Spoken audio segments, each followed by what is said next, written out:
परिचय। वह अवस्था जब मानव शरीर बचपन के पश्चात जनन वयस्कता को प्राप्त करता है उसे किशोरावस्था कहते हैं। किशोरावस्था बचपन और वयस्कता के बीच का समय है। किशोरावस्था शारीरिक, संवेदनात्मक, मानसिक और सामाजिक परिवर्तन का समय है। इस पाठ में हम किशोरावस्था से संबंधित परिवर्तनों, गौण लैंगिक लक्षण, मनुष्य में लिंग निर्धारण और जननात्मक स्वास्थ्य के बारे में चर्चा करेंगे। उद्देश्य।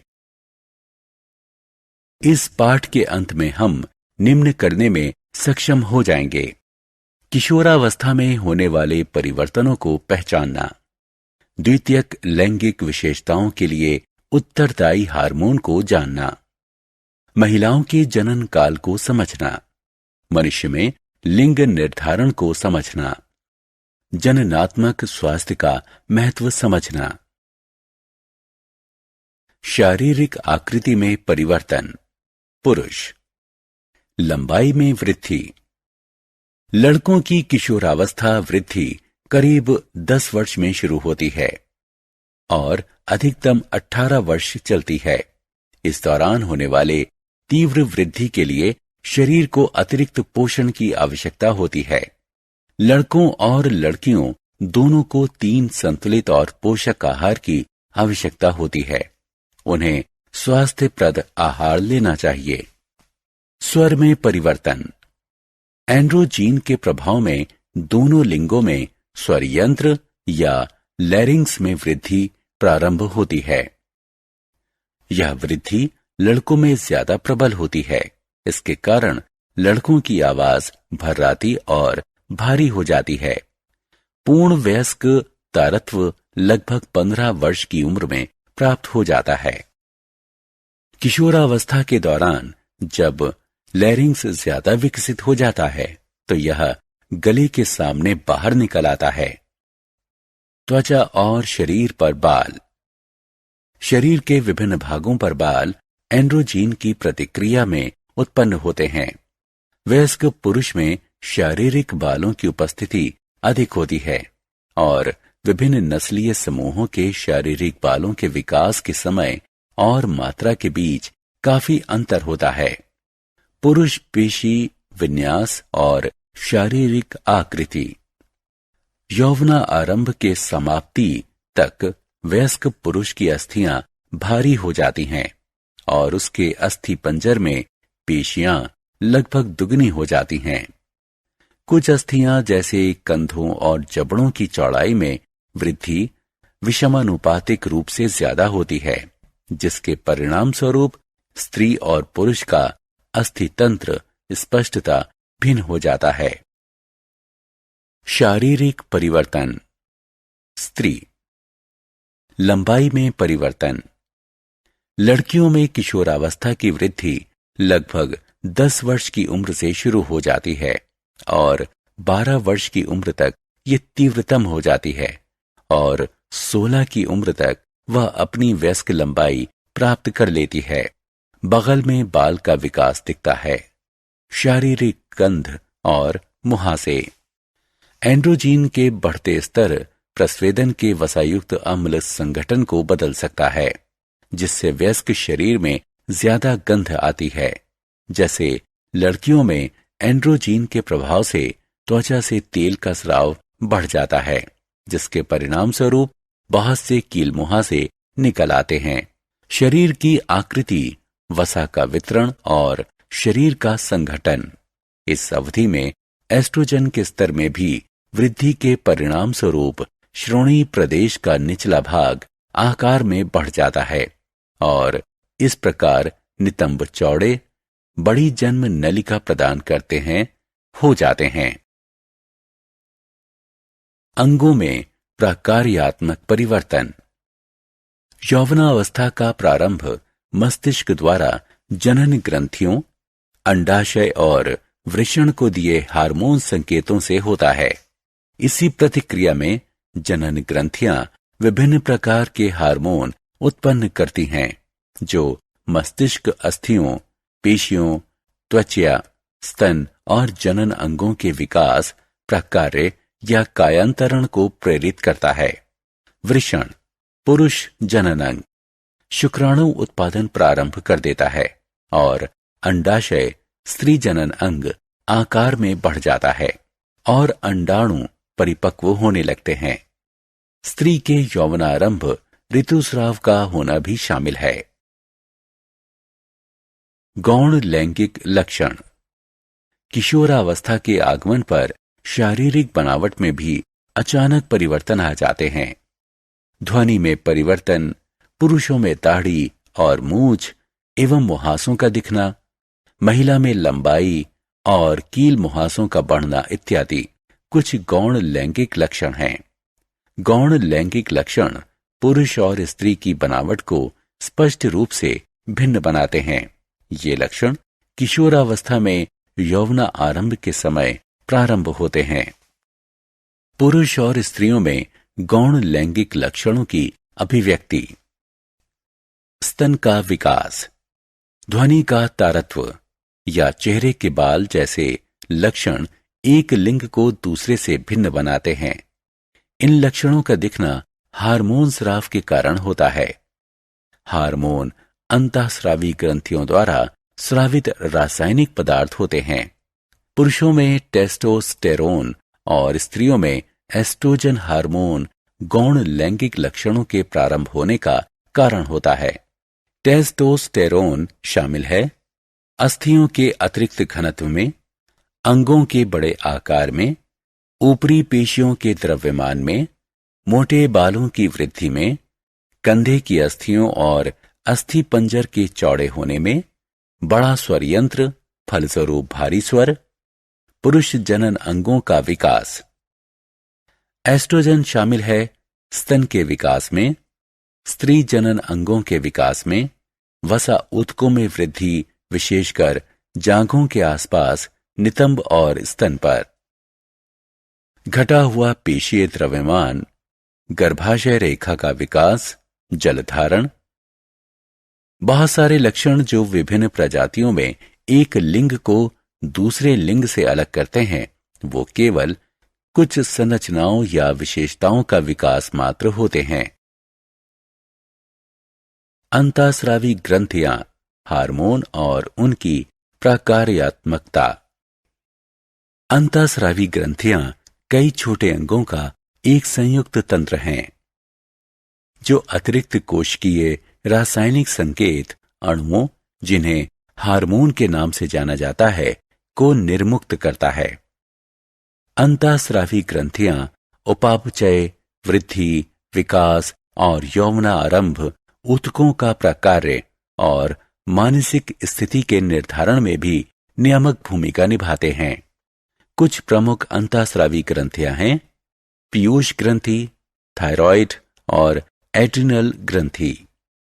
अंतःस्रावी ग्रंथियों का मुख्य लक्षण है उनका वाहिनीहीन प्रकृति, उनकी संवहन क्षमता, कोशिकाओं के भीतर निर्वाह या कणिकामय की उपस्थिति जो हार्मोन को एकत्रित करती है। गौण लैंगिक लक्षणों से संबंधित लिंग हार्मोन। पुरुषों में वृषण और स्त्रियों में अंडाशय जनन ग्रंथि, जिन्हें प्राथमिक जनन अंग कहा जाता है, होती है। ये अंग शुक्राणु और अंडाणु के उत्पादन के लिए उत्तरदायी होते हैं, लेकिन ये हार्मोन का स्राव भी करते हैं। इन्हें अंतःस्रावी ग्रंथियां माना जाता है। वृषण, पुरुष लिंग हार्मोन के समूह को एंड्रोजन कहते हैं। सबसे प्रमुख एंड्रोजन है टेस्टोस्टेरोन, जो वृषण में स्रावित होता है। टेस्टोस्टेरोन का उत्पादन भ्रूण के विकास के साथ शुरू हो जाता है, जो जन्म के कुछ समय बाद तक जारी रहता है और बाल्यकाल के दौरान लगभग बंद हो जाता है और यौवन आरंभ के समय पुनः शुरू हो जाता है। स्टेरॉयड हार्मोन निम्न के लिए उत्तरदायी होता है। पुरुष जनन तंत्र की वृद्धि और विकास। अस्थि तंत्र और पेशीय विकास में बढ़ोतरी, लैरिंग्स का बढ़ना और उसके कारण ध्वनि में परिवर्तन, शारीरिक बालों की वृद्धि और वितरण। अंडाशय, स्त्रीलिंग हार्मोन के दो समूह एस्ट्रोजन और प्रोजेस्टेरोन अंडाशय में उत्पन्न होते हैं। ये स्टेरॉयड हार्मोन स्त्री जनन अंगों के विकास और लिंग निर्धारण में सहायता करते हैं। यौवना आरंभ के समय एस्ट्रोजन निम्न को बढ़ाता है। स्तन का विकास, वसा का बढ़ना, नितंबों, पैरों और स्तन पर जनन अंगों जैसे गर्भाशय और योनि का विकसित होना। एस्ट्रोजन और प्रोजेस्टेरोन संयुक्त रूप से स्त्रियों में ऋतुस्राव चक्र के समय गर्भाशय में होने वाले परिवर्तनों के लिए उत्तरदायी होते हैं। थायराइड ग्रंथि, अंतःस्रावी ग्रंथियों से उत्पन्न हार्मोन का उनके लक्षित अंगों तक के लिए पथ। अग्नाशय ग्रंथि, अग्नाशय एक अंतःस्रावी ग्रंथि इंसुलिन सहित कई महत्वपूर्ण हार्मोन का उत्पादन, साथ ही साथ एक बाह्यस्रावी ग्रंथि पाचक किण्वकों से युक्त अग्नाशय रस का उत्पादन है, जो छोटी आंत में जाती है। ये किण्वक कार्बोहाइड्रेट, प्रोटीन और वसा को अम्लान में विखंडित करते हैं।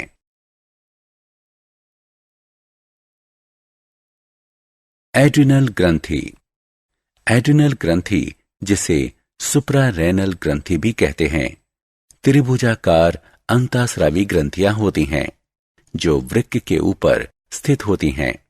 ये एड्रीनैलिन के माध्यम से तनाव के संयोजन के लिए उत्तरदायी होती हैं।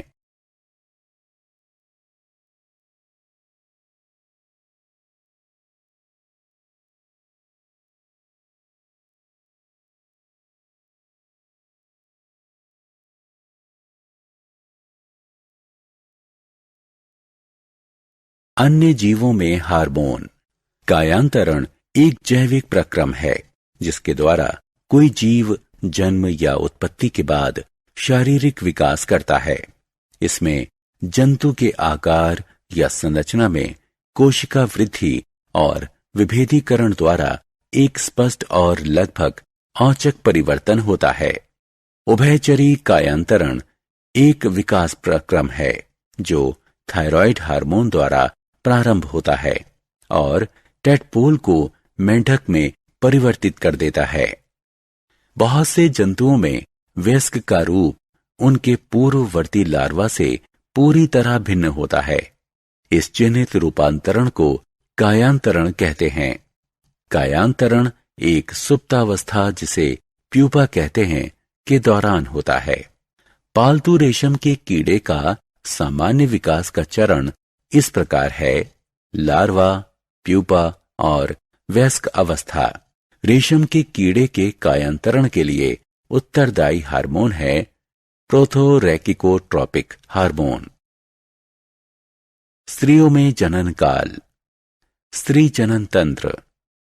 स्त्री जनन तंत्र में अंडाशय, अंडवाहिनी, गर्भाशय और योनि जैसे आंतरिक अंग, बाह्य शारीरिक संरचना और तन होते हैं।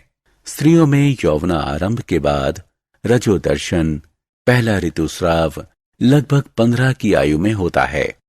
स्त्री के जनन काल ऋतुस्राव चक्र में प्रत्येक स्राव, रक्तस्राव का प्रारंभ लगभग 28 दिन के अंतराल पर होता है। ऋतुस्राव के रुक जाने को रजोनिवृत्ति कहते हैं। यह 45 से 55 वर्ष की आयु के बीच होता है।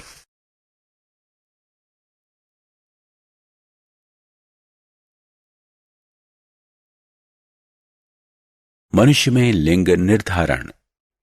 किसी व्यक्ति के लिंग का निर्धारण गुणसूत्रों के माध्यम से किया जाता है। एक सामान्य मनुष्य में गुणसूत्रों के 23 जोड़े होते हैं। इनमें से 22 जोड़े ऑटोजोम होते हैं जो शरीर के लक्षणों के लिए उत्तरदायी होते हैं, और एक जोड़ा लिंग सूत्र होता है जो किसी व्यक्ति का लिंग निर्धारण करता है। पुरुष में XY गुणसूत्र होते हैं और स्त्री में XX गुणसूत्र होते हैं। स्त्रियों में 2X गुणसूत्र होते हैं भौतिक और शारीरिक आवश्यकताएं। एक संतुलित आहार में कार्बोहाइड्रेट, प्रोटीन, वसा, विटामिन, खनिज लवण और रेशे अवश्य होने चाहिए। इसमें ये सभी चीजें सही अनुपात में होनी चाहिए।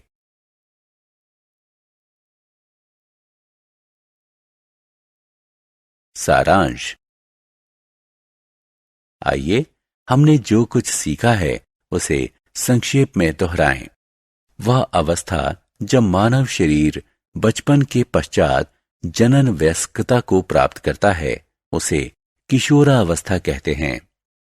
किशोरावस्था हमारे जीवन की स्वर्णिम अवस्था है क्योंकि यह मनोरंजन और मस्ती से भरी होती है। यौवनारंभ के अंतर्गत आपके शरीर में भौतिक परिवर्तन होते हैं जो आपके बच्चों जैसे शरीर को एक वयस्क शरीर में परिवर्तित कर देते हैं। लड़कों में किशोरावस्था का प्रारंभ लगभग 10 वर्ष की आयु से आरंभ होता है और अधिकतम 18 वर्ष की आयु तक चलता है। यौवनारंभ के दौरान लैरिंग्स में अधिक वृद्धि होती है। ये गले के सामने उभरे भाग के रूप में दिखता है। इसे एडम्स एप्पल या कंठमणि कहते हैं।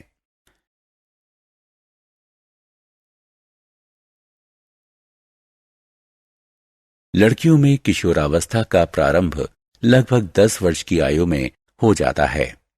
12 वर्ष की आयु में यह तीव्रतम होता है और 16 वर्ष की आयु तक वे अपनी पूर्ण लंबाई प्राप्त कर लेती हैं। पुरुषों में दिखने वाले गौण लैंगिक लक्षणों को आरंभ करने के लिए टेस्टोस्टेरोन हार्मोन उत्तरदायी होता है। स्त्रियों में दिखने वाले गौण लैंगिक लक्षणों को आरंभ करने के लिए एस्ट्रोजन हार्मोन उत्तरदायी होता है। अंतःस्रावी ग्रंथियां कई छोटे अंगों का एक संयुक्त तंत्र हैं जो अतिरिक्त कोशिकीय रासायनिक संकेत अणुओं जिन्हें हार्मोन के नाम से जाना जाता है उसको निर्मुक्त करता है। पुरुषों में वृषण और स्त्रियों में अंडाशय जनन ग्रंथि प्राथमिक जनन अंग होती है।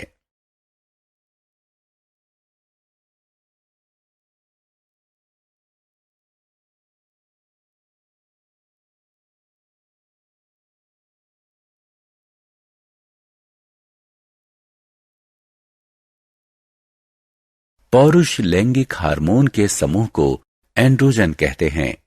स्त्री के अंडाशय में एस्ट्रोजन और प्रोजेस्टेरोन नामक 2 स्त्री लैंगिक हार्मोन समूह उत्पन्न होते हैं।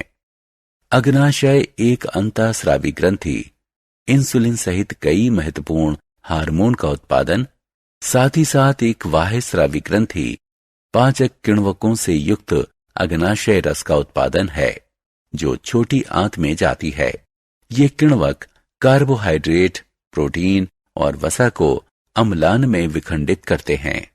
एड्रिनल ग्रंथि एड्रिनेलिन के माध्यम से तनाव के संयोजन के लिए मुख्य रूप से उत्तरदायी होती है। स्त्रियों में यौवनारंभ के बाद रजोदर्शन, पहला ऋतुस्राव लगभग 15 की आयु में होता है। स्त्री के जनन काल ऋतुस्राव चक्र में प्रत्येक स्राव रक्तस्राव का प्रारंभ लगभग 28 दिन के अंतराल पर होता है। ऋतुस्राव के रुक जाने को रजोनिवृत्ति कहते हैं। यह 45 से 55 वर्ष की आयु के बीच होता है।